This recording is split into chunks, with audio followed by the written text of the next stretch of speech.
Now over the danger to remember. The scene starts to tumble to the sound of the drums. Oh boy, there ain't no need to fight the silent ring. It ain't no big thing, just show her a little.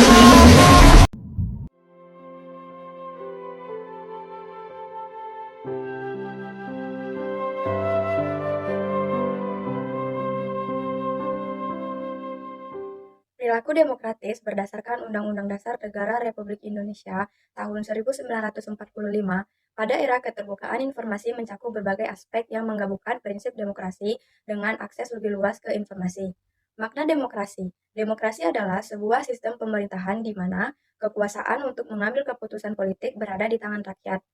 Hal ini bisa dilakukan secara langsung atau melalui perwakilan yang dipilih dalam pemilihan umum. Pengertian demokrasi.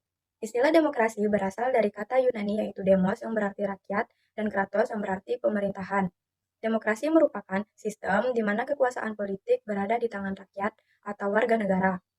Adapun beberapa pengertian demokrasi menurut para ahli. Yang pertama ada Montesquieu. Kekuasaan harus dibagi ke dalam 3 lembaga independen, yaitu legislatif, membuat undang-undang, eksekutif, melaksanakan, dan yudikatif, mengadili. Yang kedua ada John L. Esposito, menambahkan bahwa semua warga negara berhak berpartisipasi dalam pemerintahan, dengan pemisahan yang jelas antara eksekutif, legislatif, dan yudikatif. Yang ketiga ada Joseph A. Schumpeter, menganggap demokrasi sebagai sistem di mana keputusan politik diambil melalui kompetisi kekuasaan berdasarkan suara rakyat. Selanjutnya adalah ciri-ciri demokrasi. Yang pertama, Pancasila sebagai filosofi dasar. Pancasila sebagai ideologi dan fondasi filosofis bagi Indonesia menjadi panduan dalam pelaksanaan demokrasi. Nilai-nilai dalam Pancasila merupakan dasar demokrasi di Indonesia. Yang kedua, sistem pemilihan umum. Indonesia menggelar pemilihan umum secara berkala yang bebas, rahasia, jujur, dan adil untuk memilih perwakilan rakyat dan pemimpin negara. Yang ketiga, partisipasi aktif masyarakat. Warga negara diberikan hak untuk berpartisipasi dalam pembuatan keputusan melalui pemilihan umum dan organisasi masyarakat sipil. Yang keempat, kebebasan pers. Kebebasan pers dan ekspresi dihormati sebagai bagian dari hak asasi manusia. Media berperan aktif dalam menyebarkan informasi dan melakukan pengawasan terhadap pemerintah. Dan yang terakhir adalah musyawarah untuk mufakat. Tradisi musyawarah dalam mencapai mufakat telah lama tertanam dalam budaya Indonesia, tercermin dalam proses pengambilan keputusan di berbagai tingkatan pemerintahan dan masyarakat. Fungsi demokrasi.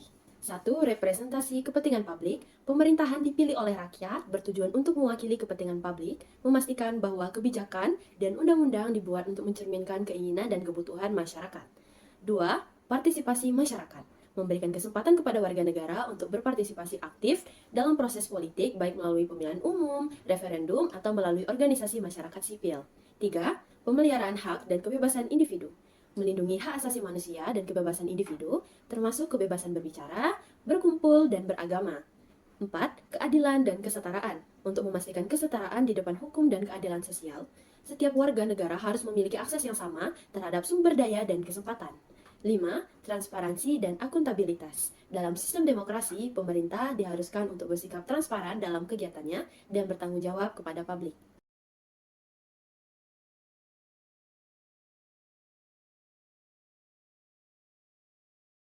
Perjalanan demokrasi di Indonesia. 1. Era kemerdekaan. Pada tahun 1945 sampai dengan 1959, Indonesia mengadopsi demokrasi parlementer dengan Undang-Undang Dasar 1945, namun mengalami ketidakstabilan politik. 2. Demokrasi terpimpin. Pada tahun 1959 sampai dengan 1966, Soekarno mengakhiri demokrasi parlementer, memperkuat kekuasaan eksekutif. 3. Orde Baru. Pada tahun 1966 sampai dengan 1998, Soeharto memimpin dengan pemerintahan otoriter, membatasi kebebasan politik meskipun ada pertumbuhan ekonomi. 4. Reformasi. Pada tahun 1998 sampai dengan sekarang, Soeharto jatuh, demokrasi diperkuat dengan kebebasan pers, pemilu bebas, desentralisasi, dan amandemen Undang-Undang Dasar 1945. Perilaku demokratis pada era keterbukaan informasi. A.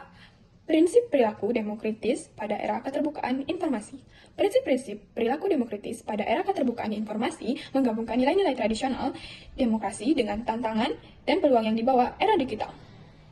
1. Demokrasi yang berketuhanan yang Maha Esa adalah prinsip demokrasi Indonesia yang berdasarkan sila pertama Pancasila, menekankan penghormatan terhadap keberagaman agama dan kepercayaan sebagai fondasi moral dan etika dalam praktik demokrasi.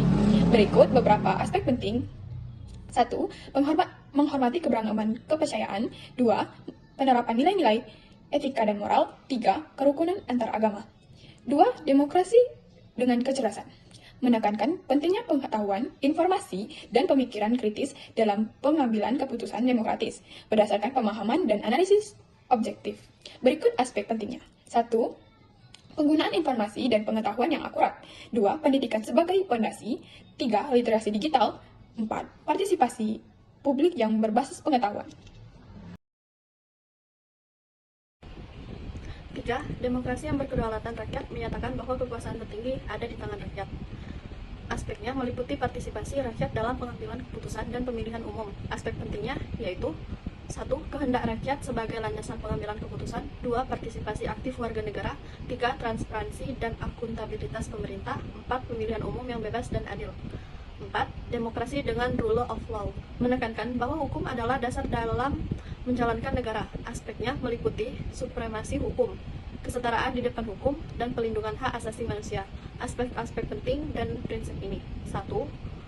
Penerapan hukum secara adil dan tidak diskriminatif. 2. Kepatuhan terhadap hukum oleh semua pihak. 3. Lembaga peradilan independensi. 4. Transparansi dan akuntabilitas dalam sistem hukum. 5. Demokrasi dengan pembagian kekuasaan negara antara eksekutif, legislatif, dan yudikatif untuk menjaga keseimbangan dan mencegah kekuasaan. 1. Pemisahan fungsi dan kewenangan. 2. Keseimbangan kekuasaan. 3. Independensi yudikatif. 4. Akuntabilitas dan transparansi. 6. Demokrasi dengan hak asasi manusia menekankan penghormatan dan perlindungan hak-hak individu seperti kebebasan berekspresi, kesetaraan, dan perlakuan adil di depan hukum. 1. Kebebasan berbicara dan berekspresi. 2. Akses ke informasi. 3. Perlindungan privasi dan data pribadi. 4. Pencegahan pelanggaran hak asasi manusia. 7.